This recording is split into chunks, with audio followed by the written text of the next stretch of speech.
해마다 수천억 원씩의 적자를 보존해줘야 했고 누적된 적자가 1조 5천억 원이 넘는다고 합니다. 수요를 부풀려 시민들에게 피해를 입힌 책임을 물어 16억 원이라는 혈세를 들여 설치했음에도 불구하고 개통을 앞두고 철거되어야 했다는 사실입니다. 뭔가를 계획할 때 이 시설이 정말 당신들에게 필요한가를 꼭 확인했다면 이런 일은 벌어지지 않았을 것 같습니다. 2달 전에 원래 그때 지어졌어야 되는데 사실은 네. 그때 지어지지 못하고 네. 2024년 1년 뒤에 그게 지어진 거예요. 그러니까 아이고. 사용도 못한 거죠. 네.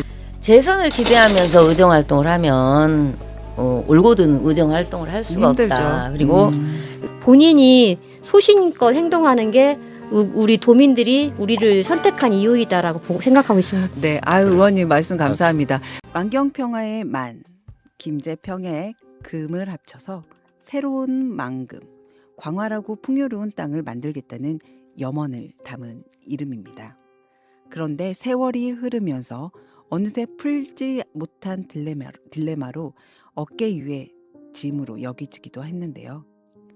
어떤 분들은 이걸 희망 고문이라고 표현하시더라고요. 전문가들 앞에서 언급결에 우리들의 도시계획은 엉터리라고 말해버렸는데요. 시민 의견을 발판으로 계획을 세운다고 하지만 실제로는 하려는 사람들이 마음대로 하기 위한 장치로서 활용되는 문제점에 대한 비판이었습니다. 경기도 용인시가 수요를 부풀려 추진했던 경전철 사업, 그 결과는 참혹했습니다. 용인시는 해마다 수천억 원씩의 적자를 보존해줘야 했고 누적되는 적자가 1조 5천억 원이 넘는다고 합니다. 법원은 수요를 부풀려 시민들에게 피해를 입힌 책임을 물어 당시 시장과 관여했던 전문가들에게 214억 원의 손해를 배상하라는 판결을 내리기도 했습니다. 도시 조성에 앞서서 트램을 계획했었는데 정작 트램보다 먼저 전망대가 설치되었다고 합니다. 문제는 이 전망대가 트램 운행 안전규정에 맞지 않아서 16억 원이라는 혈세를 들여 설치했음에도 불구하고 개통을 앞두고 철거되어야 했다는 사실입니다. 수의계약 그런 말을 했다는 것 자체가 그건 위법이다라고 낸 거죠. 그러면은 잼버리를 유치하기 위해서 그쵸. 이걸 그 어떻게 스카우트 보면 센터로 유- 하겠다라고 하고 약속을 미끼를- 한 거예요. 네, 저는 그렇게 판단을 하는 건데 안 그러면은 뭐 유치된 다음에 자꾸 마음이 변하고 그 글로벌 리더 센터로 상의도 없이 이름을 바뀌고 용역을 또 맡기고 용역을 한다는 건 거기에 줄 마음이 없었다는 거죠. 굳이 그거에 대해서 문제 제기를 했던 거죠. 네. 스카우트 연맹하고의 안 되는 거는 그렇게 법적인 걸로 뭐 이행 보증에서 법적 구속력 있냐가 중요한 게 아니라 그런 계약을 했다는 것 자체가 문제인 거다. 계약에 대한 게 뭐 공유 재산 및 물품에 관한 법률에 의거해서 했는데 거기에 충분히 해당 사항이 없는데 스카우트 연맹하고의 그런 하기로 약속을 했다는 것 자체가 잘못이라는 거. 근데 그거를 인정하고 스카우트 연맹에 이러이런 사실 우리가 그때 계약을 했는데 그건 잘못된 거였다. 이행 보증이라는 이런 절차 당신한테 이렇게 주기로 했던 그 약속 자체가 잘못이었다. 감사에 그렇게 나왔다는 걸 명확하게 말을 하고 이런 정리를 해라. 도교육청하고의 문제가 생긴 거예요.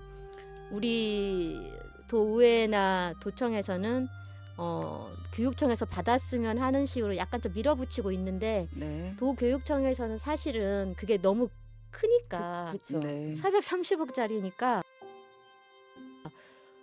마치 부담스러운 거예요. 그 부담스럽고 제가 가장 문제 제기하는 게 공론화 과정이 좀 없었다. 의원님도 아시겠지만 뭐 용역도 하고 심의회의도 하고 네. 이런 경비들이 엄청나게 많이 소요가 맞아요. 그 과정에서 동반이 되는 거죠. 네네.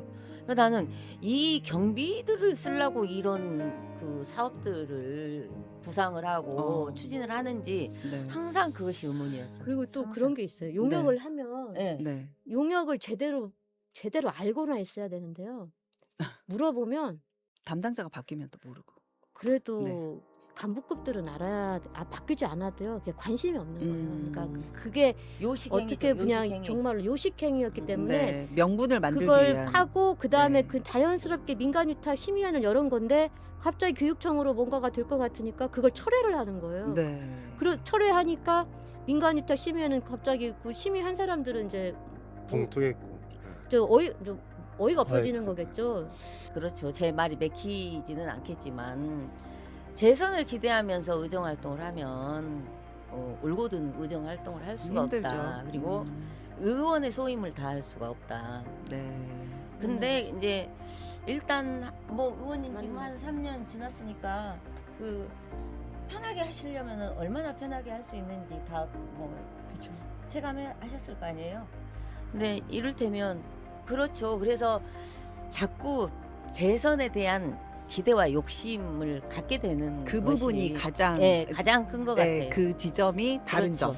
예. 재선을 하기 위해서는 이 어떤 현재 질서에 끼어서 그렇지. 같이 그리고 보조를 맞춰 가야 예, 되고. 뭐 예산이나 현안이나 내 지역구에 요만큼만 이해관계가 있다라고 하면은 그 부분. 발을 빼려고 하는 네. 것들이 그걸로 네. 관리를 당하고. 그렇죠. 네. 아니 하다못해 그 의원님은 그 뭐 통반장 회의 많이 가셨어요? 이제 이번에 계엄 이후에 제가 네. 4월 8일에 기자회견 했었을 때가 이제 대선 얼마 안 남은 건데요. 대선 후보 웬 말이냐, 대한국민 배반한 국민의힘 사직생으로 거듭나야 윤석열 전 대통령 제명하고 해당 행위자 사퇴하라, 이 기자회견을 했었거든요. 하고 나니까 기자님이 그 얘기를 하더라고요.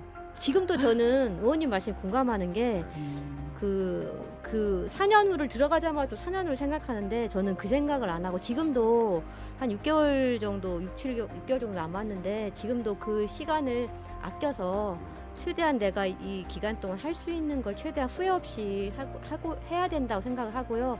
그렇게 해야 되는 게 의원이 역할이지 다음 선거를 되자마자부터 한다면 그게 이해관계에 흔들리고 그러다 보면 올곧은 의정 활동을 할 수는 없는데 그 글로벌 청소년 리더 센터 정확한 명칭이 그렇죠. 네. 이것에 대한 좀 구체적인 전개 과정이나 현재 문제 좀 짚어 주실 수 있을까요?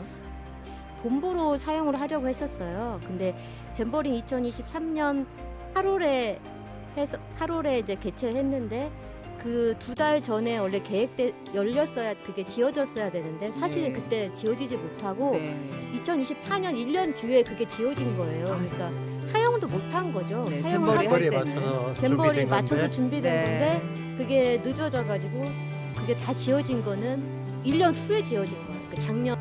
그러려면 이 문제를 그냥 얼버무리고 넘어갈 게 아니라 그 실체를 정직하게 꺼내놓고 정리해야 합니다. 오늘은 우리에게 숙제이자 숙명이 된 새만금 이야기를 다뤄보겠습니다.